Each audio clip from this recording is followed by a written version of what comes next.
Hello students, welcome back to my YouTube channel. आज हम class 11th का chapter discuss करेंगे जी, चैप्टर नंबर 7, जो कि हमारा बेसिक चैप्टर है जर्नल एंट्रीज को करने के लिए।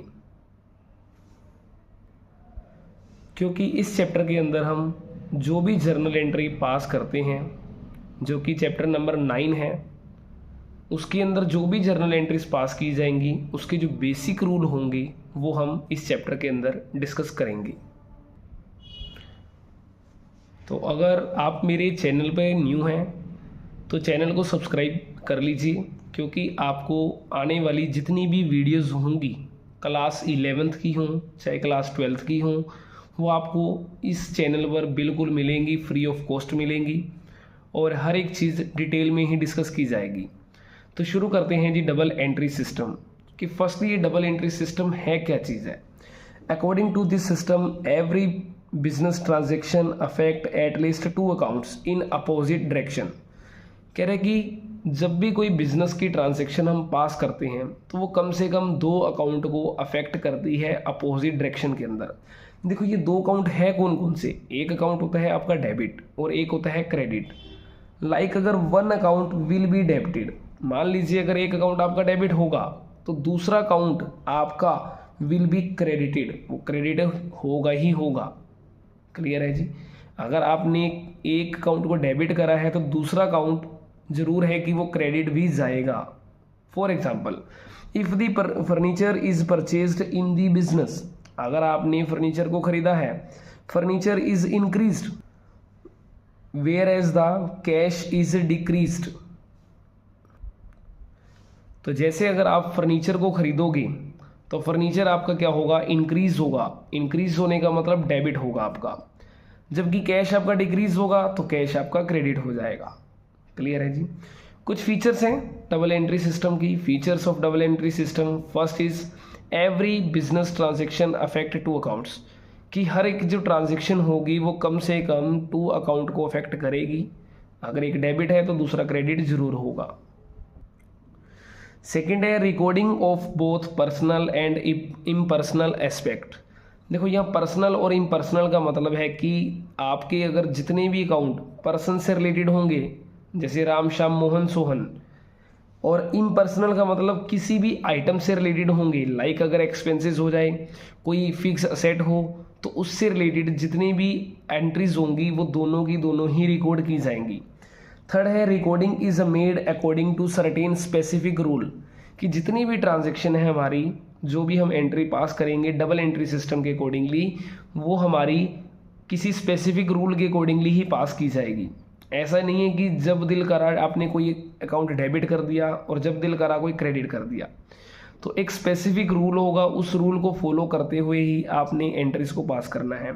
Preparation of trial balance. देखो हम डबल एंट्री सिस्टम की हेल्प से ट्रायल बैलेंस को भी इजीली तैयार कर सकते हैं, क्योंकि अगर आपने एक अकाउंट को डेबिट में लिखा है, दूसरा अकाउंट आपने क्रेडिट में लिखा है, तो डेबिट और क्रेडिट का टोटल ऑलवेज इक्वल आएगा और उन दोनों की हेल्प से आपको ट्रायल बैलेंस भी इजीली तैयार कर सकते हैं। इस चैप्टर को हम डिटेल में भी डिस्कस करेंगे। नेक्स्ट है हमारे पास classification of accounts, means type of accounts.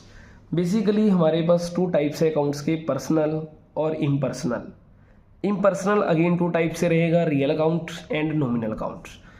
अब ये पर्सनल अकाउंट क्या चीज़ है, तो personal account the accounts which relate to an individual. Individual मतलब एक पर्सन, फर्म्स, कंपनी और an institutions are called personal account. मतलब एक ऐसा अकाउंट जो हमारा एक पर्सन से, फर्म से, कंपनी से या किसी भी इंस्टीट्यूशन से रिलेटेड है, वो हमारा पर्सनल अकाउंट होगा। For example account of Mohan, जैसे कि ये इंडिविजुअल है। अकाउंट ऑफ हरिशंकर एक फर्म बन गई। और जैसे कंपनीज के accordingly account of ABC limited, क्योंकि लिमिटेड वर्ड जहाँ लग जाए वो कंपनी को रिप्रेजेंट करता है। अकाउंट ऑफ कुरुक्षेत्र यूनिवर्सिटी, देखो यूनिवर्सिटी एक तरीके से क्या है आपका, इंस्टीट्यूशंस है। तो ये जितने भी अकाउंट हैं हमारे, वो पर्सनल अकाउंट के कुछ एग्जाम्पल रहे हैं। इसका कुछ रूल है पर्सनल अकाउंट का, जैसे कि debit the receiver, credit the giver. तो अकॉर्डिंग टू दिस रूल कि डेबिट द रिसीवर मीन्स जो पर्सन कोई चीज़ रिसीव कर रहा है उसे आपने डेबिट करना है। रिसीवर हमेशा एक पर्सन होगा हमेशा, तो डेबिट द रिसीवर मीन्स जो पर्सन किसी चीज़ को रिसीव कर रहा है उसे डेबिट कीजिए। क्रेडिट द गिवर मीन्स जो पर्सन कोई आइटम दे रहा है उसे आपने क्रेडिट करना है। फॉर एग्जाम्पल जैसे पेड टू राम, राम को रुपए दिए आपने 10,000। अब राम को अगर रुपए दोगे तो रूल के अकॉर्डिंगली राम कौन है? रिसीवर, तो रिसीवर के अकॉर्डिंगली आपने राम को क्या कर देना है? डेबिट। तो आपने लिखना है जी राम के आगे लिख देना है डेबिट वर्ड, तो राम हमारा ये डेबिट हो जाएगा। क्लियर पॉइंट है जी। पर्सनल अकाउंट के कुछ टाइप्स हैं। अब देखो अभी मैंने राम डेबिट ही करा है, अभी मैंने क्रेडिट का जिक्र नहीं करा क्योंकि मैंने अभी आपको ये चीज़ सिखाई नहीं। तो पहले नंबर पे भी राम की बात हुई है, राम हमारा एक पर्सन है, तो पर्सन के अकॉर्डिंगली हमने डेबिट द रिसीवर कर दिया जो कि राम मेरा डेबिट हो जाएगा। नेक्स्ट है पर्सनल अकाउंट के टाइप्स। पर्सनल अकाउंट भी मेनली 3 टाइप से है, natural personal, artificial personal and representative personal accounts. Now natural personal account. Accounts of natural person means the account of human being, कि जो भी आपका ह्यूमन से रिलेटेड अकाउंट होगा वो हमारा कौन सा होगा जी? नेचुरल पर्सनल अकाउंट होगा। फॉर एग्जांपल जैसे Ram account, Shyam account, capital account, drawing account. देखो ये जितने भी अकाउंट हैं मेरे वो सारे के सारे पर्सन से रिलेटेड हैं, क्योंकि राम अकाउंट भी श्याम अकाउंट भी कैपिटल हमेशा जो वर्ड यूज़ किया जाता है प्रोपराइटर के लिए कि प्रोपराइटर ने अमाउंट इन्वेस्ट करी, और प्रोपराइटर ने जब वो अमाउंट विड्रॉल करी तो उसके लिए वर्ड यूज़ होता है ड्राइंग। तो ये हमारे होते हैं नेचुरल पर्सनल अकाउंट। नेक्स्ट है artificial personal account. These account do not have physical existence as a human being but they work as personal accounts. ये सिंपली कहना चाह रहा है कि ऐसे अकाउंट जो हमारे फिजिकल एक्सिस्टेंसी, मतलब जैसे लगा लीजिए जैसे ह्यूमन बीइंग की तरह अकाउंट नहीं है ये मेनली। जैसे ह्यूमन बीइंग की तरह एक ह्यूमन है वो क्या कर सकता है? सिंपली सांस ले सकता है, ठीक है, किसी चीज़ को फील कर सकता है, बट आर्टिफिशियल पर्सनल अकाउंट ऐसा कुछ नहीं कर सकता। For example any firms account, any limited company account etcetera. तो ये जितने भी होते हैं हमारे ये पर्सनल आर्टिफिशियल पर्सनल होंगे। ये सिंपली कह लीजिए जहाँ पर्सन ने अपनी एक आर्ट करी हो, लाइक जैसे बिल्डिंग बना दी हो, स्कूल ओपन कर दिया हो, आर्टिफिशियल पर्सनल अकाउंट। नेक्स्ट है representative personal account. When an account represent a particular person या group of person, it is termed as a representative personal account।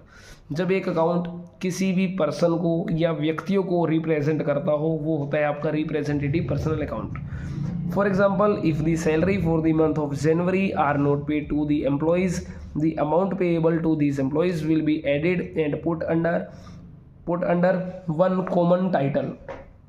Like जैसे सैलरी आउटस्टैंडिंग अकाउंट। मान लीजिए आपने जनवरी मंथ की सैलरी एम्प्लॉयज़ को pay नहीं करी, तो वो जो अमाउंट आपने पे करनी बाकी है इन एम्प्लॉयज़ को वो ऐड हो जाएगी और एक पुट की जाएगी वन कॉमन टाइटल के अंदर, जो कि मेरा होगा सैलरी आउटस्टैंडिंग अकाउंट के नेम से। फॉर एग्जांपल लगा लीजिए राम है, ये श्याम, मतलब हमारे पास टोटल 10 पर्सन है जिनकी हमने सैलरी पे करनी है, अभी पे करना बाकी है। क्लियर है जी। तो उनकी सैलरी को हमने एक कॉमन, ठीक है, टाइटल या कॉमन हेड ये कॉमन अकाउंट के अंदर ट्रांसफर कर देंगे, जो कि मेरा होगा सैलरी आउटस्टैंडिंग अकाउंट के नेम से। This account represent the accounts of all the person to whom salary have to be paid. जिनको अभी भी ये सैलरी पे करनी बाकी है उन सभी पर्सन को ये रिप्रेजेंट करता होगा। सेकेंड अकाउंट है real account. The account of all those things whose value can be measured in term of money। वो सारे के सारे आइटम्स या वो सारे अकाउंट्स जो हमारे पैसे की फॉर्म के अंदर मेज़र किए जा सकते हैं वो हमारे रियल अकाउंट होंगे। And which are the properties of the business, और जो प्रॉपर्टी होंगी बिजनेस की are termed as real account, such as cash account जो कि प्रॉपर्टी है, फर्नीचर परचेज कर रखा है प्रॉपर्टी है, बिल्डिंग परचेज करी हुई है वो भी प्रॉपर्टी है। इसका भी एक गोल्डन रूल है हमारे पास, debit what comes in credit what goes out. Rule के अकॉर्डिंगली क्या कह रहा है? डेबिट व्हाट कम इन, कि क्या चीज़ आ रही है उसको डेबिट कर लो, credit what goes out means क्या चीज़ जा रही है उसे क्रेडिट कर दो।